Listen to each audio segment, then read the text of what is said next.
اخر تيب تاع ريباراسيون هو ريكومبينيزون. تصرى هذه الحاله يعني تبدل شويه على الحاله السابقه. هذه الريكومبينيزون تصرى وهو الاديان في عمليه الريبليكاسيون، في عمليه التضاعف. هذا الشكل تاع الاديان.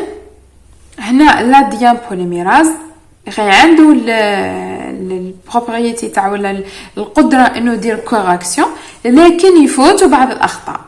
يجي هذا الاديان ديتيكتي راه كاين ايرور اللي هو سيت ا بي. مثلا هذا سيت ا بي. هذا الميثود تاع الريباراسيون قلنا تصرى هو الاديان اوفر قبل ما يعاود يصرى له الالتفاف، هو مفتوح. يجي واحد لونزيم اسمه ريك ا. هذا لونزيم اسمه ريك ا واش يدير؟ يكوبي هذا القطعه اسمه هنا اسمه ريك ا. كوبي لا سيكونس هذه اللي فيها سيت ا بي اي رومبلاسي بار البغا اللي مقابلها.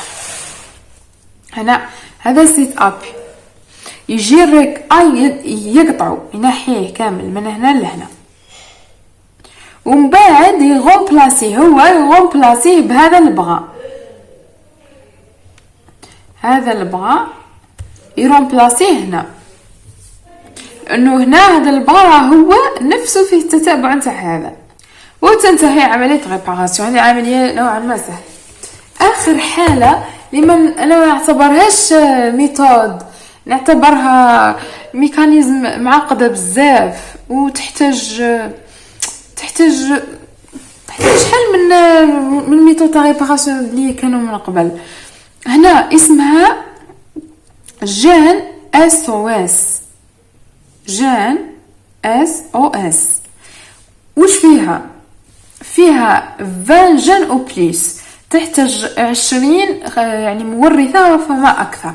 هذه العملية تصرى لما الخلية تكون على وشك الانتهاء. خلاص الخلية هذه ما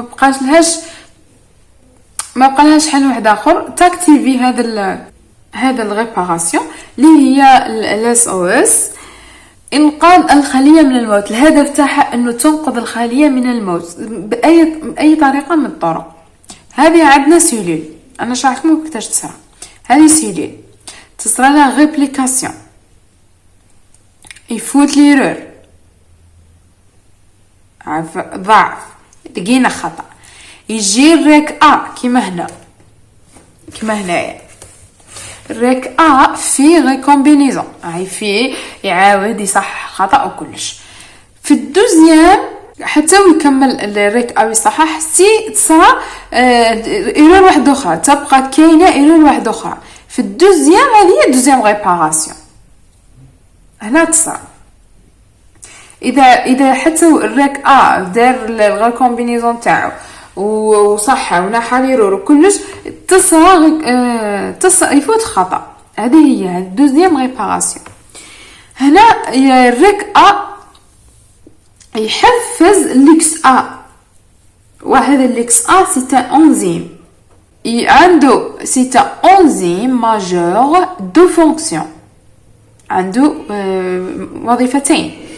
induit à l'expression de 20 gènes. ليكس هذا يحفز لي جان 20 جان بلي راح كاين ايرور ويجو كامل. هذه الجان اس او اس ما عندهاش. المهم تفهموها وقتاش تصرى وشكون يحفز وكيفاه، لكن زعما يعني انك تفهموها كما فهمتوا ديما توتيمي زعما راح وصرى. هي عمليه معقده بزاف. والسلام عليكم ورحمه الله تعالى وبركاته.